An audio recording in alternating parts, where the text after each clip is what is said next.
Hey guys, what's up? Tim here from Candid TV. So today what we're taking a look at is some of the stills and photo quality samples from this Sony RX100, the first version. So in 2019 here, this can be had for about $200 to $250 if you're looking around. It seems to be kind of like the going price used on this. So I actually picked this one up for about $200, had an extra battery and stuff like that. So I wanted to go over with you some of these photos that I took with this over the past few months, and I wanted to have a little context behind them because it's one thing to go to like Flickr or something like that and see shots from this camera, but I wanted to give a little bit of context behind them and a little bit about the environment that they were taken in. So let's jump into that. I'm going to show you some of these pictures here that I shot. So here we're taking a look at this fish here. You can see it looks pretty nice. Got a nice clear picture through the glass. Some of these are some museum shots that you're seeing here at the beginning. So here's like a dinosaur model, but yeah, it looks pretty crisp and clear. This one was a little bit low light. You can see not as sharp as some of the other ones. This one here though, very sharp. So you'll notice in some of the good lighting, you're going to get nice crisp looks, good sharpness, good detail, kind of like this one here that you're looking at, the skull there. But you can definitely tell some of these, I don't know if it was just because I was indoors and going through glass, like this one, for example, the fish, not real clear. This one came out a lot better. This is supposed to have very good low light capabilities with that f1.8 lens. So this stuff, some of these looked pretty good. Some of them didn't. Like this snake here, I thought looked pretty good. Somewhat here, looking through the glass, you lost maybe a little bit of detail. Outside, look how much that pops, and just the detail in the environment and stuff. So I think part of it was just taking this in low light through glass, and this was a moving shot, so there's a little bit of a blur there. That seemed to make the difference. So indoors in that dark setting in the museum, it was kind of hit or miss. This was a couple in my car that I took. Very good detail on the steering wheel and stuff like that you can see. This was like a underwater salamander or something like that at the Science Museum. You can see as well. Again, not the best detail. Didn't pick it up that great. This picture, however, going through glass, it did pretty well. Taking a picture of this gar. Again, looking at this close, there wasn't a whole lot of detail on the lizard there, like in the face and that. This one was pretty good though, this bug that I took a picture of. Outdoors, this looks pretty awesome here. I thought that looks pretty cool. This was zooming in kayaking on this lily pad type stuff here. Again, here's another outdoor picture. So with the light and stuff, you can see the detail in these geese here. It really pops. Looks very great. You can see here again just some of the kind of structures out there. This was kind of more of an urban setting downtown. Took a few pictures out there. There's this big kind of greenway out there that you can kind of see.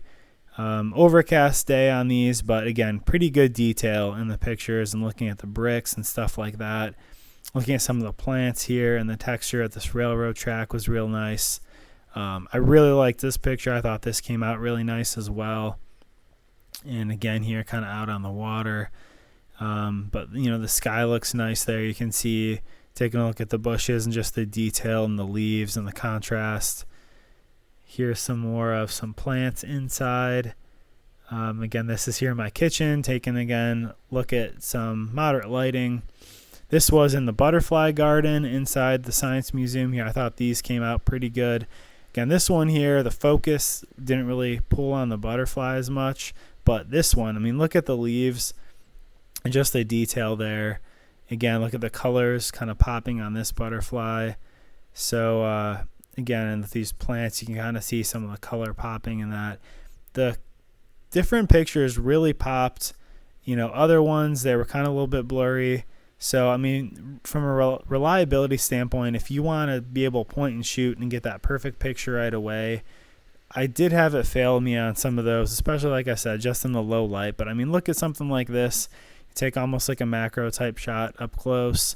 This one, I had the background blurred out and the flowers in the foreground, nice and crisp. This is a 3-ton sloth that they had there. Again, back to a butterfly shot here. You can just see the detail on the leaves and on the rocks and stuff.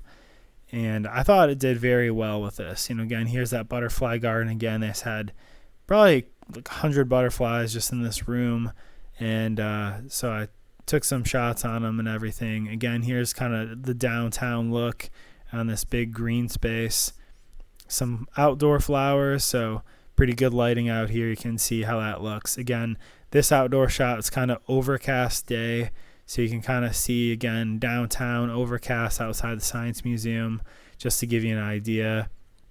The detail in the trees I thought was awesome in this shot. You can really see how that pops. Again, in some of these shots upcoming, there's some brick. It's outdoor. It's kind of overcast day, but I thought it picked up a lot of detail. Like looking at this house and the fence and everything, I thought this was a real cool shot.